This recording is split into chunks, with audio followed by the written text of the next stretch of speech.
So we're just gonna do a redo, right? Just start everything again now?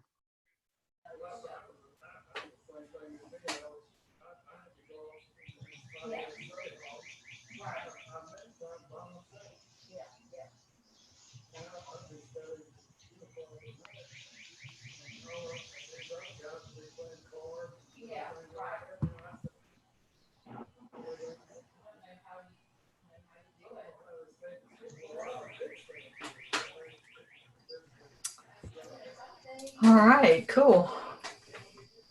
It was a fast leap, wasn't it? Yeah, Yeah. good job, It's already everybody. recorded, so we can pick up where we left off. Wow, Jeffrey wasn't even at his computer and he went over to the new meeting. That's amazing. What? We were just talking about you, Jeffrey. Sick. I love when people do that. You're a famous person. Forward to...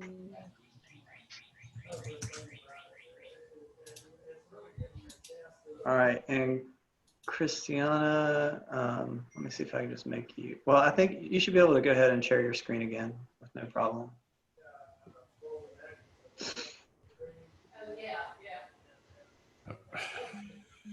Mute yourself. On to Louisiana's state update. Hang on just a minute. We're waiting for one team member, please. And Fran, I sent the link via email too if you want to forward it to if it's one of your newbies. Yeah, I did. Okay. Thank you. Okay, she's on. We're ready. All right, Jane. We kind of got a message that we were doing a COVID update, so we have a COVID update from Louisiana. Jane? Hey. Unfortunately, COVID-19 has spread throughout our community. Over 65,000 tests have been completed and almost 15,000 have been confirmed cases. There has been 512 deaths, and Louisiana is the highest per capita due to its low population. The government has issued a stay-at-home order and encourages those who are out to stay 6 feet away.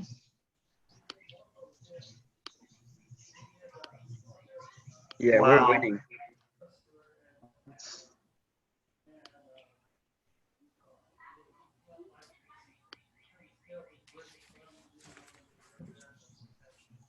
Yep. So that's like, you guys just can't really do anything because of the virus.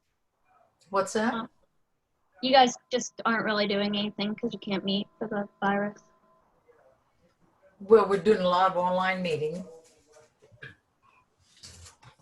Lots of emails. Lots of emails and online meetings. So thank you, Jane. Yeah. I can give an update on our team map. Okay, Catherine. Our map project is called Locations and Purposes of Hydroculture and Aquaculture Facilities in the United States. We're researching the locations of aquaculture and hydroculture facilities in the United States. We're using desktop 10.5. We're going to define aquaculture and hydroculture in this project, give the purpose of these technologies, and we'll create a map journal to help present our project.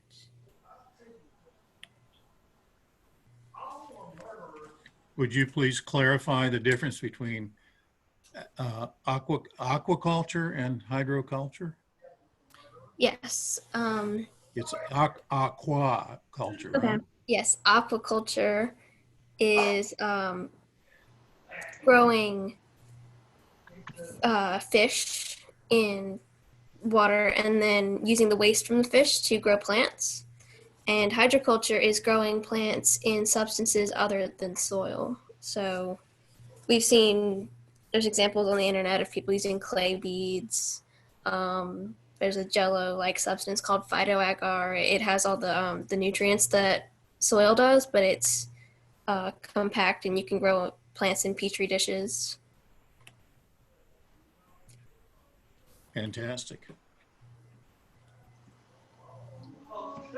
And I can say that we have submitted all 5 of our applications for the national team. We're just waiting on one signature from Who's speaking, please? Susanna Shields. Okay. Go ahead. Okay, so we have completed all 5 of our applications for national team, and we're just waiting on one signature from the 4-H Ag Center.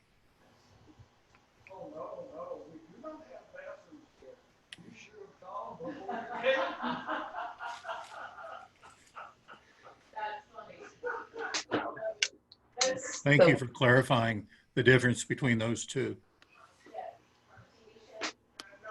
You're welcome. Did you state aeroponics and geoponics? No, we did not. I did not do that. Yeah, those are the other weird too. Yeah. Wait, what were those? Aeroponics, like Aeroponics, like AERO, aeroponics, and then geoponics. Yeah, it's a huge area to wrap your head around. It's exciting though. And get the nutrients out of the air, right, Viv? Well, what they do is they hang plants and they spray water on it just to create some moisture, and then the water just drips off the plants, and it's weird. That's aeroponics, and geoponics is basically farming with soil. The aeroponics is like that topsy-turvy thing. If anyone ever had one of those, remember those commercials? And for the aerophonics, what are the typical What are the typical what? crops or produce that are growing with that? Crops or produce for aerophonics? Besides tomatoes, topsy-turvy tomatoes. Yeah, lettuce. Yeah, it's some greens. I forgot what it was, but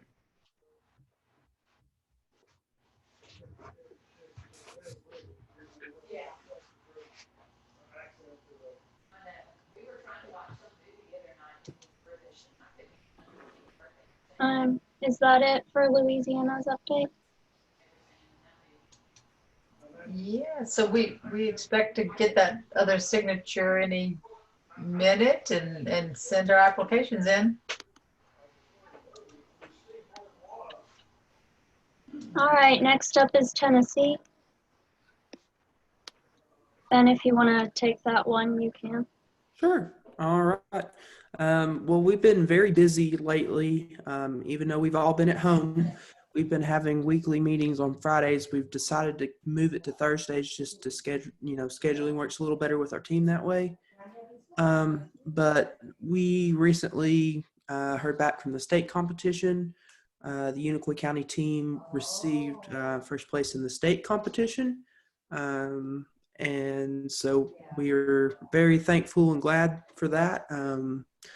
But we wanted to keep moving on and continue to stay busy. In the past, our team usually kind of dies off this time of year. We wait until it's time next year to start working on the state competition again. But me and Christiana and Elizabeth, we all really wanted to kick things up to the next level and do some more.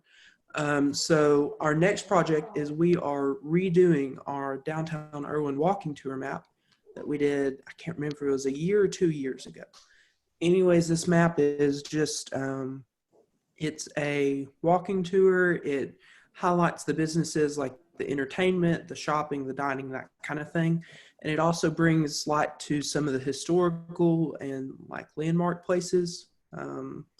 So we hope to kind of refresh that. Part of that process is identifying the businesses in our downtown district. And so we went ahead and did that. We put it into an Excel sheet, and we've collected phone numbers and emails from websites, and those that we don't have an email, we've collected phone numbers and we're in the process of calling. We're calling them this week. So we can send out a survey using survey 123 this coming week. That way they can give a little bit of a description, put their hours in, and then also if they want to upload like a file, like a picture of their storefront or something like that, so people can use it to identify their business. But then we're going to put that onto a web application that can be used by scanning a QR code on a map. And hopefully we will have a re-updated and good to go version of our walking tour. One other thing that we've been kind of discussing lately is every year in October, we have a huge festival that brings thousands of people to our town. It's called the Apple Festival. And one thing that we noticed was that there's not really any maps and there's not really anything to tell you where different booths and stuff like that are. But one thing we noticed is that the Chamber of Commerce, who puts on the festival each year, they have these little markers that are about that big, and they mark off and they have numbers on them for each individual spot where vendors set up. And so if we could make a list of where those are and where those numbers are and put that on a map, then we can go in to each number and put in what business or what vendor is going to be there that year. And, you know, there's a lot of vendors that like to keep the same spot and space. So it may not take too much to keep it up to date once we do it, but it's something that would, one, promote the team and what we're doing, and then two, provide a service for the people at the festival. But other than that, we're just all staying at home and trying to stay safe from the virus.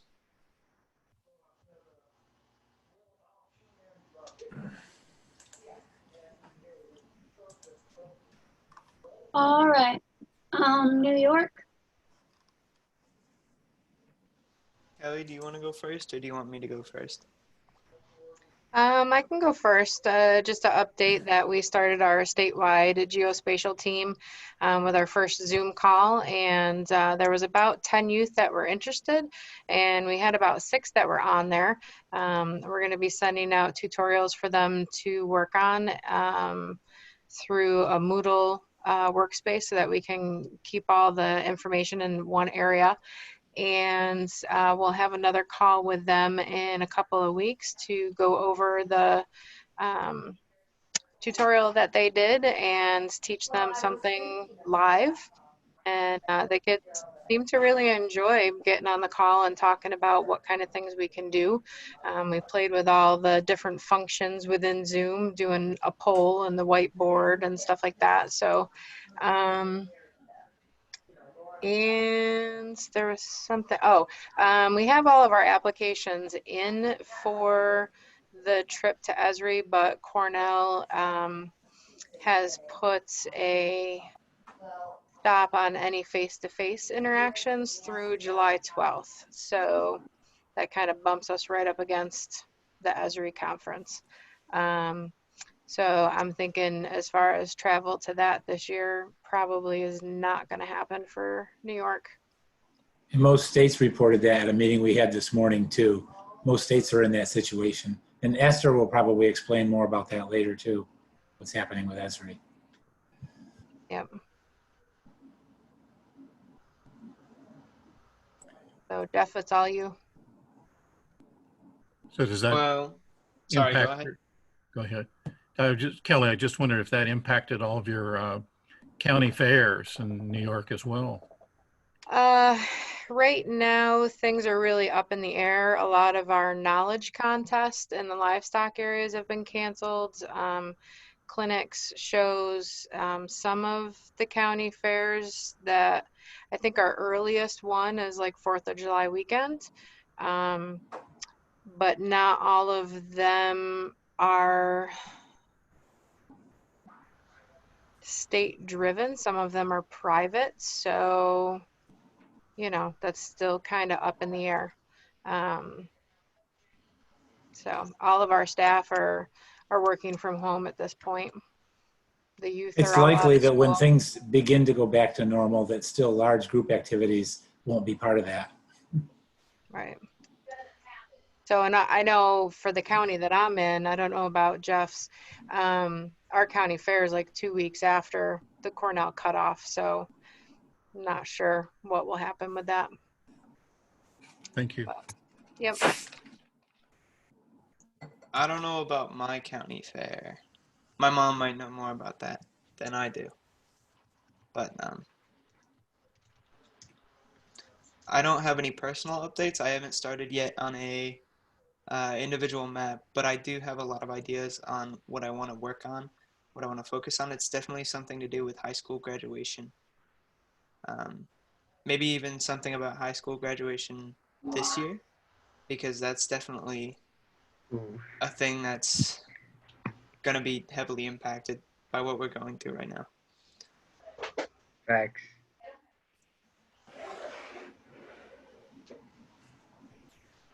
Jeff, this is Tom. I remember we had a wonderful experience, you and Kelly and I and others from um, several states at the National Youth Health Summit back in February. We talked about the possibility of exploring some ideas within New York State regarding the health teams that were there at, you know, the other people that were at the health summit with you in New York, doing something with mapping beyond the February workshop. Any opportunity to explore that at all with any of the other teammates and your youth teammates from New York? I don't particularly think that we have looked at that quite yet. Kelly, I don't know if you have No, a division. no, we were gonna try to put in some funding to do a small project, but with all of this coming up, there just wasn't enough time to plan it before the grant applications were due. So we haven't been able to follow up with the 2 youth from New York yet that were there. I think that our New York State GGLEAD team might be a venue later on for that, but we haven't done that yet. Are you, Charles W., are you saying that some of the youth that were at the Health Summit might be candidates for the GGLEAD team, or is it?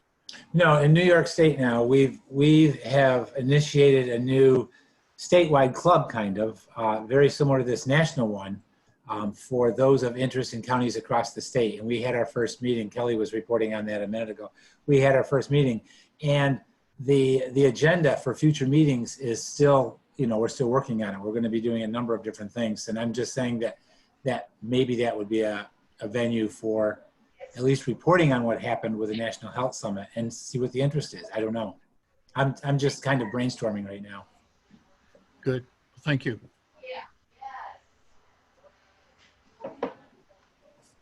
All right, moving on to the team project. I don't know if Clyde's on. I haven't seen him. I messaged him, but I didn't hear anything back, so he might be on duty in the RA office right now. Unless anyone else knows something about it, we can just skip it for this time. Which would bring us to the Esri UC and the UC timeline.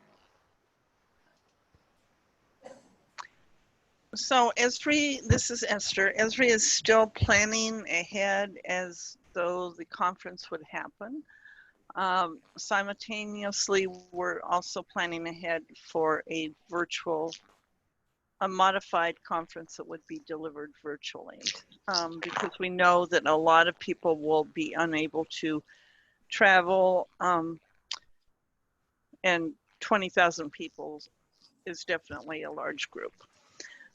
So what I would encourage the leadership team to do is begin thinking about the Friday service project that you usually do at Cabrillo, and think about a project that could be done across the nation with the same focus, but you do it in your local community. And then we could come together maybe a couple of hours each day during that week to talk about what you're finding, get some input on maps, story maps and things like that. And there have been some excellent examples of mapping that I think, just on this call, that I think would it be appropriate as a national 4-H GIS leadership team map.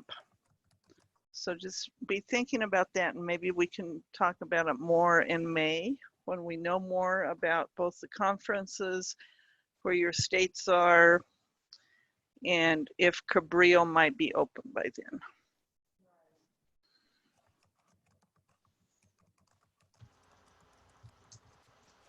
Does anyone have any questions? Sounds like a challenge and an adventure. Yes. So watch your emails. As soon as we know one way or another what Esri will be doing, I'll be sending out information on how you can register under your team, if it's virtual or face-to-face. Thank you, Esther. Because we really haven't registered yet, is that correct? That's correct. We haven't, Tim and Debbie Stevens have, because so many of the states, the applications are not complete, like New York and North Carolina, their applications are not complete because their state won't sign off on them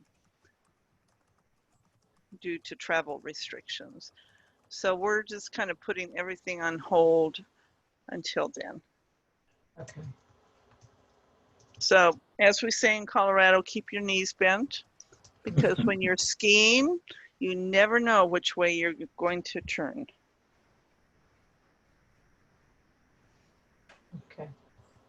That's a cool So- thing. Would I be correct in understanding that the rest of this should just be talked about in May?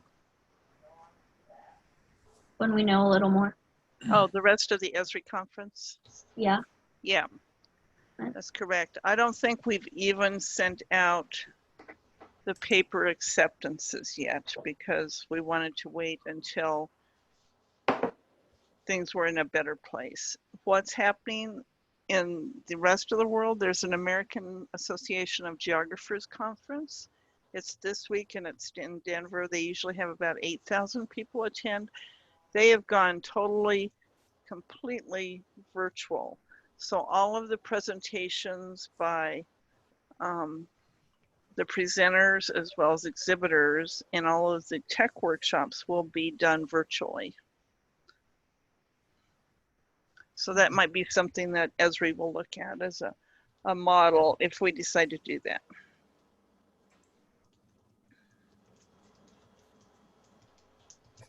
All right. So I guess we can move on to the film festival. Bib and Ben. Right. All right. This has been, so we have only received 2 videos, both from the Tennessee team in our Dropbox that Miss Fran has set up for us. The due date for those videos was April 1st, but we're going to extend it just a few days for y'all. So if we could get your all's videos by Friday, that would really help us. So Friday at midnight, if you could have everybody's videos in. If you don't have the assignment, I have it right here. I'll go ahead and read those off just so everybody knows what their state assignment is. And then there's one that we wanted everybody to do as well. Let's see. So we wanted everybody youth-wise. So all the youth, if you would please film, it could be 30 seconds, 5 seconds, whatever you want to do. But start the statement with, I use GIS too. And then fill in the blank from there. You know, give us what you use GIS for. Then we also want everybody to answer the question, how does this connect to future, I'm sorry, I apologize. Just the Tennessee team. So Tennessee will answer, how does this connect to future career opportunities or pathways? Those from New York, your question is, what are the benefits of attending the Esri Users Conference? And since y'all attended this year at the Health Summit, if you wanted to include that, you can. North Carolina, if you could film something saying, you know, explaining like what your experiences were like at the Users Conference. And you can even go in depth about maybe like being on the team, being involved. Even, I know we have some new folks from North Carolina. So if you just want to talk about getting involved with the team and how you got involved, that would be great and help us. Nevada, if you could explain how did the Esri Users Conference impact you, maybe like what you've learned from it and that kind of thing. And then Louisiana, if you could answer how you can get involved beyond your community. So things you can do to reach out beyond your community. What can you do nationwide? That kind of thing. What's the Louisiana question again? So the question was how we get involved beyond our community. So what can you do to reach out maybe to your state, to your country, even the world, different projects that GIS impacts. So I was just reading off the list that we had made, but if y'all want to add anything to that, that would be great. We'll graciously accept it. But if we could get y'all's videos in by this Friday, we have to have the video edited and submitted to the Film Fest by June 1st. And we obviously want you all to be able to see it before we do that. So we hope to have it done here in the next week or two. Also, once you do upload the video to the Dropbox, please email us and let us know so we can check and make sure. Thank you. Right. And if you don't have my email, it's 5710benjamin@gmail.com. And I'll also put that in the chat for you. Vivian and Ben, sorry, this is Kelly. I just wanted to check because I did it off of my phone. Do you see Jeff's videos in there? No. Did you submit it? Was it between last night and now? Yes. Okay. I'll check. I haven't checked since then. Yeah, it was just before the call. And then I have slides as well. He sent them through Messenger and I downloaded them on my phone, but I can't find them to upload it to the Dropbox. So I'm gonna have to log on the computer and download it so that I can get his in the Dropbox too. But I have Kelly, I see yours of Jeff. Is there two in there? No, just one. Oh, yeah, he just had the one. I'll go back and double check. I think both answers are on that one. And then I have two for Clyde that I'll get sent in. Perfect. Thank you so much, Kelly. And then from the other states, Louisiana, Nevada, North Carolina. Hey, Ben, that's Doyle. We tried to, I thought I uploaded our videos about 6 weeks ago, so I'll try again tomorrow because obviously you don't have them. We have 6 altogether, maybe 7. I mean, we actually have an exciting video of Abby's bunny. All right. So Thank you so much. Tomorrow, and I'll send you a note. And we've done them, so we just got to get them to you. Okay. Yeah. And if the Dropbox doesn't work, you can also email those videos to me. It may be too large to send. If that's the case, we'll figure something out. The's no size limit, so okay. Yeah. Ben, this is Tom. Would you mind, for the record, just say what the key questions are for each of the 4 states? Right. Okay. The words here in the typed on the screen sort of leave a little room for elaboration. Yeah, if Ben would put them in the chat, I can copy them over. I just can't type that fast. Okay. I will say them one more time, and then I will put them in the chat for everybody. So the question we want all the youth to answer is, I use GIS too, and then fill in the blank from there. Then for the Tennessee team, the question is, how does this connect to future career opportunities or pathways? New York's question is, what are the benefits of attending the Esri Users Conference? North Carolina's question is, what were your experiences like? Nevada, yours was, how did the UC impact you? And then Louisiana was, how we get involved beyond our community. So those were the questions, and I will put those on the chat for y'all. But if you want to elaborate, go for it. We will take anything y'all want to submit to us. But I have a feeling that we'll have a really good video. Hey, Ben, one of my members asked, how long does the video need to be? Yeah. Right. So there's not really any time that we want specifically. We just want y'all to answer the question. It's whatever y'all want to do. If you want to take 2 minutes to explain it, if you want to take 30 seconds, we'll take it. But that way we can piece things together and turn it into one big video that explains all the aspects. You, So we're planning to make this a 1-minute promotional video. So Oh, we are? anything smaller than 30 seconds would be great. Okay. you might 45 seconds would be your limit. you better check the requirements of the film fest.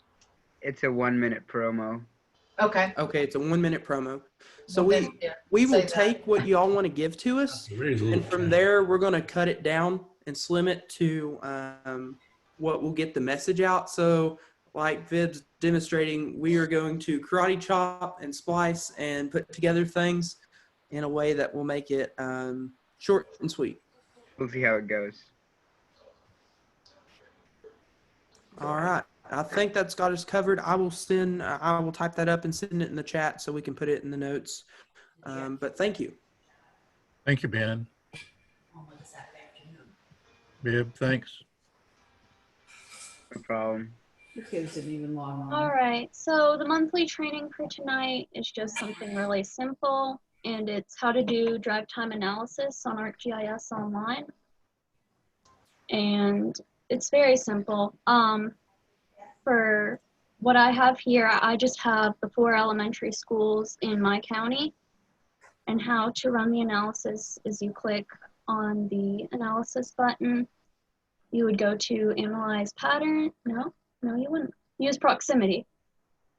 Create drive time areas, and then input however many minutes you want the drive time to be. So I'm gonna do 5, 10, 15. Make sure you have the correct layer selected.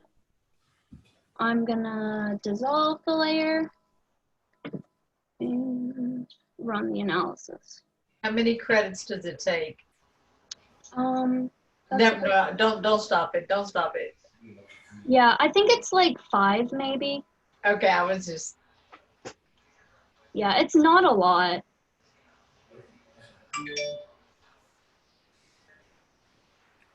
It's very cool. It just has to load first.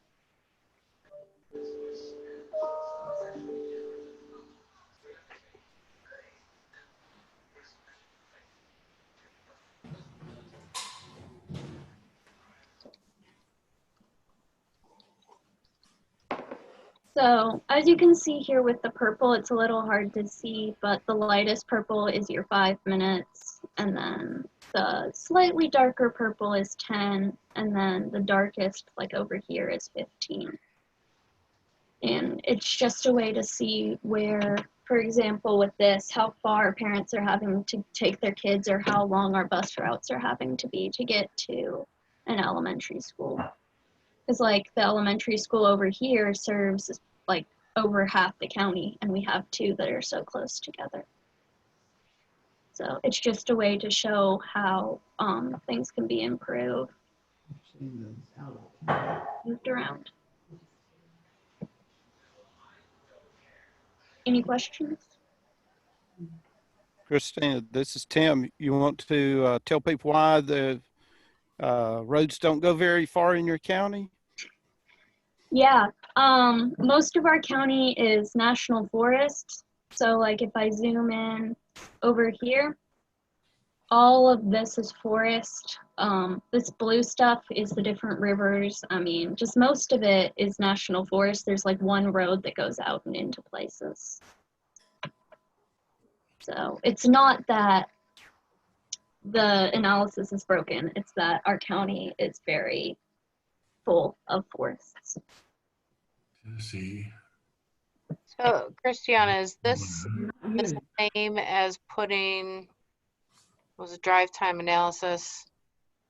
So like the buffer zones, is that a different type of analysis?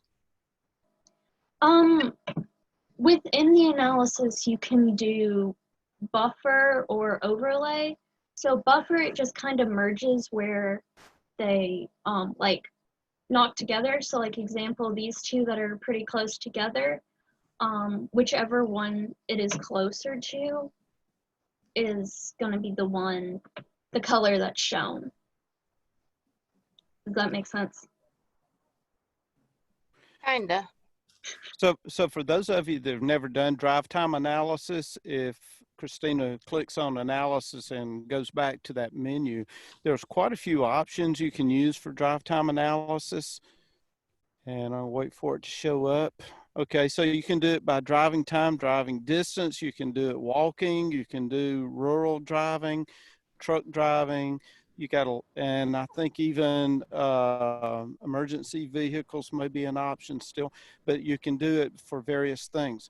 So this gives you a much, much better representation of how long or how far people have to drive or to get somewhere. Buffers are straight line. So if you said, 5 miles from Irwin Middle School, for instance, 5 mile radius is one thing, but 5 miles driving is a totally different thing. So if you could do this to do lots of things. Now that you have these zones, you can do enriched data with some of your demographic data, and you can find out how many school age people live within each one of those drive times from each of those schools. Or say each of those was a farmer's market, you can find out how many people within each income category live within, say, 15-minute drive of each of those farmers markets. And believe it or not, there's data such as how much people spend on tomatoes. So, or how many shop at Walmart, how many shop at Dollar General, how many shop at other places.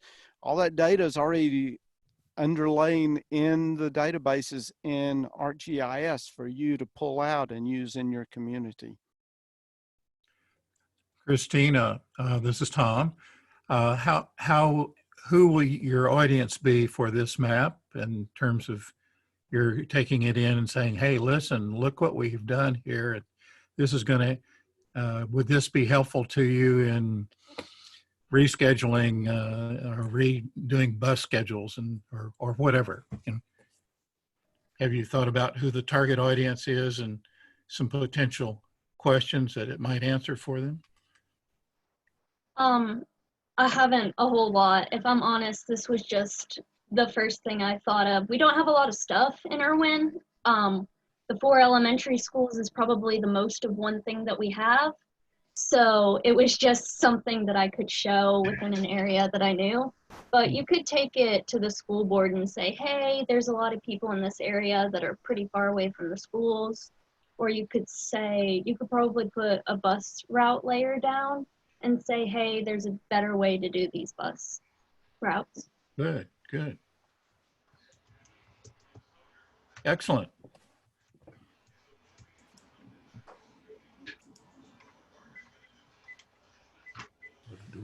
Hi, Christiana. I was just going to mention.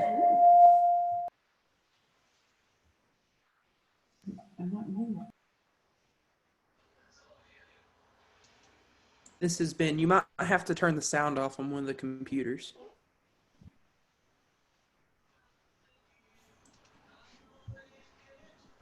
Need to turn your microphone on in Nevada. Your mic is not on in Nevada. Doyle, your mic's not on.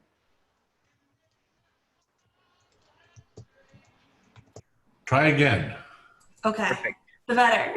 I just wanted to say that I thought this was a super cool analysis and that we actually did just something just like this today for the state of California so that they can better understand the drive times for the students that attend schools to put school lunch pickup locations in underserved neighborhoods for all the kids that are out of school right now.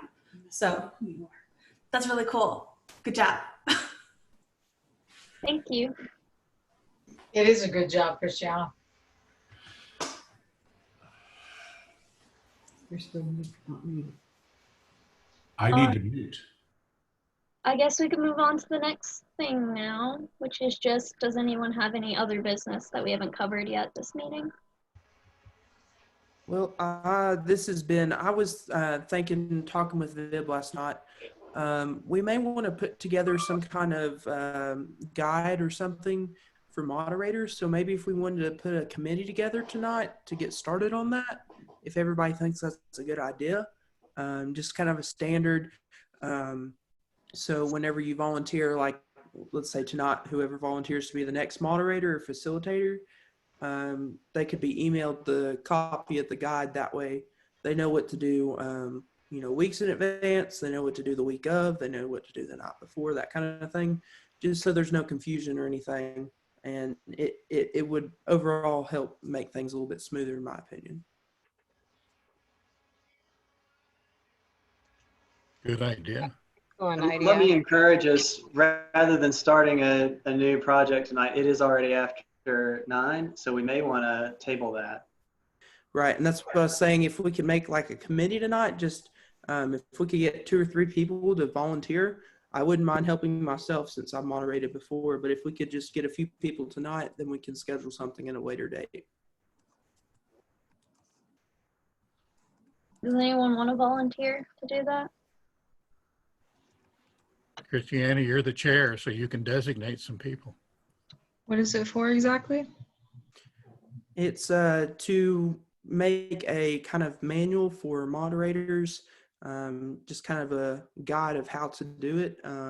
So those who have never done it before, they get a sense of what to do ahead of time. So it's not a surprise.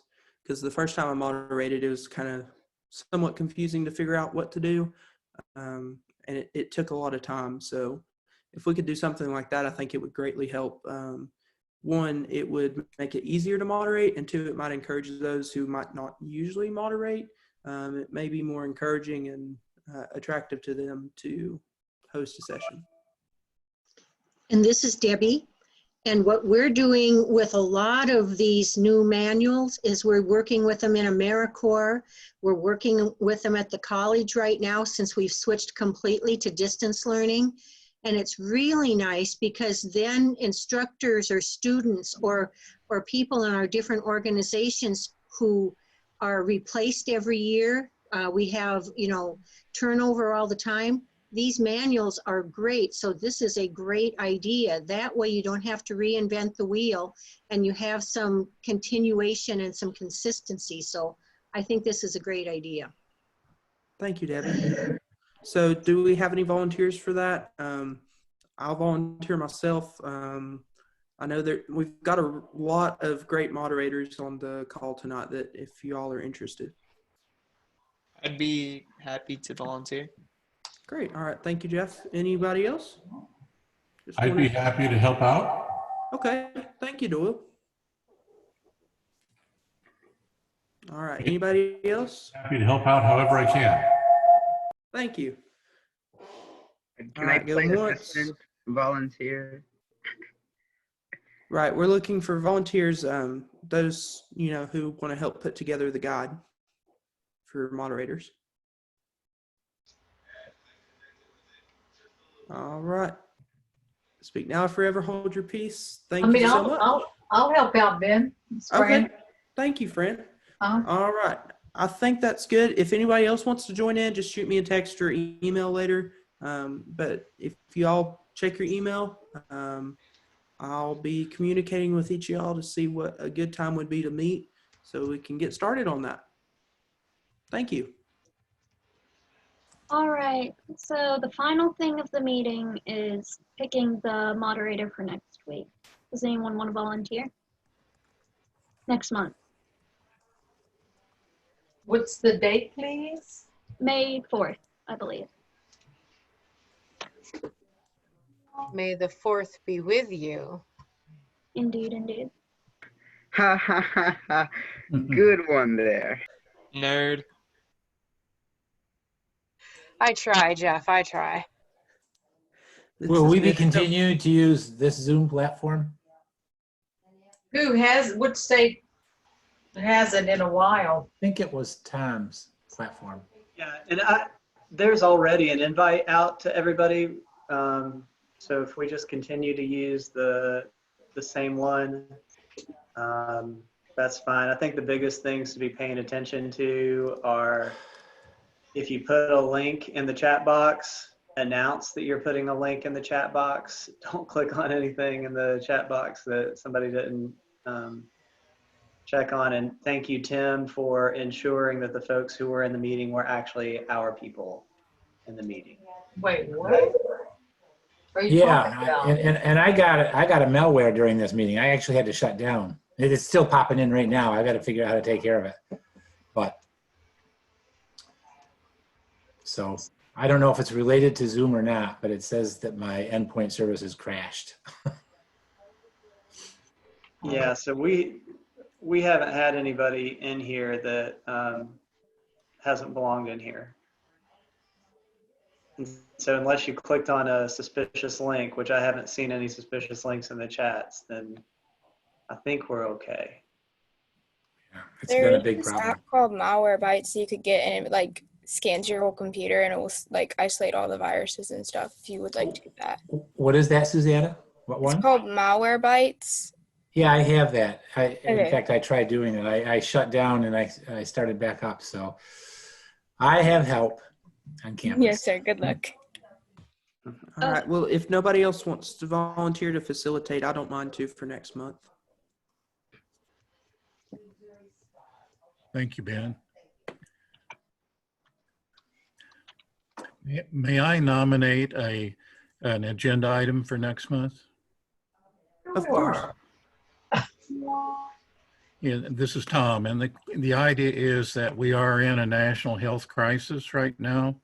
And what during the next 4 weeks between now and our next call, do you all see or experience as ways this team might help in some way with the national public health crisis? And I think some of you, we've done little email chats on the side about, I think we talked about it earlier, like the beds and, the need for ventilators and beds and masks and, the inventories of all these things that are in short supply. As you hear about those challenges in your own states, the things that you hear about that might be a potential application for the team to consider or think about, not just during this crisis, but future crises, how we could play a role. And Right. bring those ideas to maybe even kick those around with each other in the GGLEAD group email, just throw them. If you find an idea between now and the next meeting, throw that out so everybody can kind of see what you might have discovered or thought about. Tom, this is Tim. I'm going to throw out something. Christina kind of alluded to using the map that she used for the training tonight on drive time analysis. Where are the places where food distribution is being done? So where your food pantries are, and things along those lines in your community, and help them understand what their audiences are within a certain drive time of where they are located and where are their gaps of services in the community. And that would be something that would be a little easier for our team to get their heads around, rather than dealing with things that we have full-time health teams trying to track. But I think that would be a good one. And we've talked about food deserts in the past and things like that. I think this would be something that they could easily take a stab at. Tim, that is a great idea. And I just want to kind of tag on and add a little bit to that. Lately, within the past week or two, I had seen somewhere, it was either on Facebook or Esri or somewhere, but there was actually data and it showed where each food distribution point is. And I looked to check and see if it was accurate for my county, and it was. It showed all the elementary schools that were dispersing food, and it showed that they were also locations that prepared food for bus routes, and the buses went through our county. But I think if we could incorporate that data, figure out how to get that, and then do drive time analysis with that, I think we are really getting onto something. So I really like that idea. So if you can do drive time analysis and then enrich those drive time areas with some of the population and demographic data that's of interest to those organizations, like how many people, how many seniors, how many low income, whatever it happens to be that they consider their target audience there. Let me tell you what those links were that I put in the chat box way back when we first got back on. One of the first ones is a Esri story map on the COVID-19. And if you click on that one and start scrolling down, Kelly, you're the story map guru. I think you might get some ideas out of that. But one of the important things there is the map that shows how this virus got worldwide from Wuhan province, and then from there. I didn't put it in there, but there was a map the other day that showed a cell phone tracking analysis that started with one beach in Fort Lauderdale, Florida during spring break. One beach in one town on 1 or 2 days, and then they mapped where all those cell phones went back to. And it was basically every college town on the eastern half of the United States. And that's where those party goers ended up going back. We don't know if they spread the virus, but potentially. Another one then is the Johns Hopkins University. It's their COVID-19 dashboard, and it has some interesting maps that you can zoom in around and see things. But in the U.S., it's a county by county map of the number of cases. And then I also put the Tennessee one because they collect the data from the state of Tennessee, and then they have plots of the new cases over time. But they also went one step further with the number of cases in a county. They give you the number of cases per 100,000 population, which is a better representation of how severe it is in your community, I think. But anyway, take a look at those maps. And then the other one is I'm going from memory now, HME, I think. Anyway, it's the modeling of when the communities or states are going to hit their peak of utilizing hospital resources and the peak number of deaths. You've heard a lot about flattening the curves, so you can look and see how steep the progression of that curve is in some states and how it's a little bit flatter in others. The good news is when they ran it today, the curves are a little bit flatter than they were, and the situation looks a lot less grim for a lot of communities. But take a look at it and see how your state stacks up to some of the others. Anyway, that's Tim, all I've got. Yes, sir. can someone talk to this screen that we're seeing right now, what it is? That's not mine, so. Yeah, this is Thomas. So here's something that I've been working on, trying to gather, and this is not like this information is not publicly available because it has individual student information on it. But just looking at, so these are young people who are homeless in clusters, who are staying in hotels during the crisis. And it's really just trying to figure out how do we get, to all these orange dots are individual needs. And some of them don't sit within 15-minute walk times of sites that are distributing food, which there are a ton of sites distributing food. So if I zoom in a little bit, you'll see that there are all these orange and green blobs are 15-minute walk times to where food is already being distributed.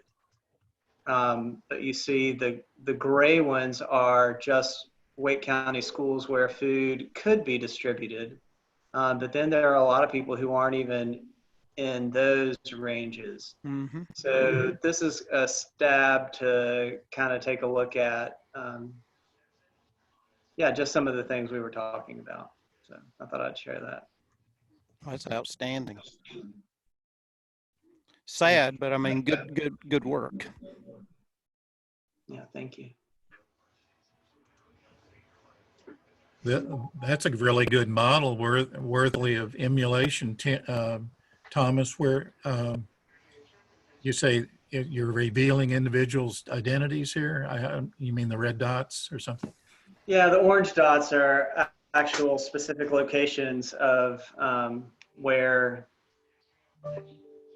there's identified need, and then those are just like principals, school counselors, things like that have submitted information about where they know there's need, and then the bigger dots were young people who are homeless and their family may be staying in a hotel right now during COVID. So those are, I don't know if your schools have it, McKinney-Vento. are those are McKinney-Vento students. Thomas, can you explain to the team why individual names cannot be revealed? Yeah, I mean, privacy. So everybody's entitled to privacy. And in this case, we're talking about FERPA. And so their educational, so these names all come through their association with a school system. And so school systems are under federal law have to maintain confidentiality. So you just got a brief glimpse, but and you didn't see any detailed information about individuals. So, but I would not make that map publicly available, or as an example. Right. So, oh, sorry. So FERPA is for youth. Well, for education, educational education. institutions. So it applies not just to youth. Any educational institution has to apply by, or has to abide by FERPA. And that's different than HIPAA, which is what medical organizations have to abide by. Yeah. Perfect. Thank you. Mm-hmm. So Dr. Ray, I was going to ask, I put it in the chat, if youth were looking to emulate something similar to this, maybe not about homeless youth and families, but where would they find the layers of data that you used? So you had public transportation on there, you had locations of like the food distributions. So the way it works, at least in Wake County, North Carolina, and I know that even county to county folks are doing it differently. But are you guys familiar with like summer meals programs? And maybe we can we might want to table this. I don't know. I just know that it's getting really late. But I'm fine talking about it because now you got me jazzed up. But or maybe even you know, send out some of that information. Well, so the reality is that most of that data is specific to this situation. So the bus data you saw, those are specific neighborhoods where buses in Wake County are taking food to neighborhoods. The sites you saw were sites that have been selected through Wake County's Child Nutrition Services, CNS, in combination with the Department of Public Instruction, which is the statewide agency. But I think I agree with Fran, let's table it. And if you guys want to reach out to me individually, because maybe you have some questions, I'd be happy to respond to those. And this is Debbie. A lot of times when we're making maps, if we have data that has specific identifiable features, we take those out of the attribute table, so we only have aggregate information. So we might just have blocks of how many people in this block need some help. Right. So if you wanted to do this Yep. for public purposes, that's exactly what you would have to do. For these purposes, we're actually trying to figure out how do we get to that family. Gotcha. Thank you. Thomas, one last question. If no one else in Wake County was working on this, would the county know where to deliver if someone else other than your team working on that problem? They were all working off of spreadsheets and Google Docs, and it was very frustrating. And I said, you know what? Let's make a map. Okay. You're gonna be all right, Viv. So 4-H was able to add great value to the functioning attempts to deliver food in the community during this public health crisis. And so that's absolutely working in Wake County, and maybe there are some other counties here on the call this evening that would like to explore that idea and see how that's going, if they're working on spreadsheets or whether they have maps in your counties, wherever you're from. Maybe you can ask around and find out, and maybe want to mimic the work that Thomas and his team has done in North Carolina. And if you, like you said, feel free to reach out. And I know that public health all over Iowa, the different counties have needs, and not all of them have as good of map makers as some of our 4-H kids. So if you were to talk to the directors of public health in your areas, they might say, hey, we could use this, and they would sit down and tell you what they need. So that's a possibility. All right, sounds like a good thing to talk about next meeting. So I don't think beyond talking about that, you guys could talk circles around us kids for hours. So I think this meeting is beneficial if we stop now before you lose all of the new kids completely. Thanks, Christiana. Great, great, great You're losing facilitation. me. I've digressed. All right, so I'm stopping the recording. Christiana, good